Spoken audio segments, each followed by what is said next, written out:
અરવલ્લીના સાવરકુંડલા પંથકમાં અનરાધાર વરસાદ, જેમાં મેઘ મહેર થઈ છે। સાવરકુંડલાના ચેકડેમોનો પાળો પણ એને કારણે તૂટી પડ્યો છે। હનુમાન મંદિર નજીકનો પાળો તૂટી પડ્યો છે।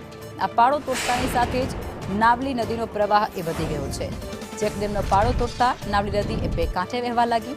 નદી કાંઠાના વિસ્તારોને સાવચેત કરી દેવામાં આવ્યા છે। સુરક્ષાના ભાગરૂપે આ તમામ જે ગામડાઓ નદીપટ વિસ્તારમાં આવેલા છે તેમને એલર્ટ કરવામાં આવ્યા છે। તેમને નદીપટના વિસ્તારોમાં ન જવાની ખાસ સૂચના આપી દેવામાં આવી છે।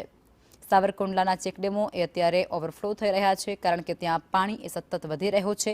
પાણીનો પ્રવાહ વધતાની સાથે જ સ્વાભાવિક છે કે નદીઓ પણ ગાંડીતુર બનવાની છે।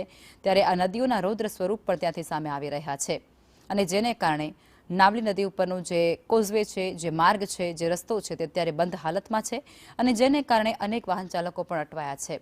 ઘણા એવા ગામડાઓ પણ છે જે સંપર્ક વિહોણા બની ગયા છે, અને અન્ય એવા પણ ગામડાઓ છે જેને અત્યારે એલર્ટ કરી દેવામાં આવ્યા છે કે તમારે નદીપટનો જે વિસ્તાર છે ત્યાં ન જવું। સાવરકુંડલાના ચેકડેમનો પાળો પણ તૂટી પડ્યો છે, અને જેને કારણે પાણી સીધા ગામડાની અંદર પ્રવેશ કરી રહ્યા છે।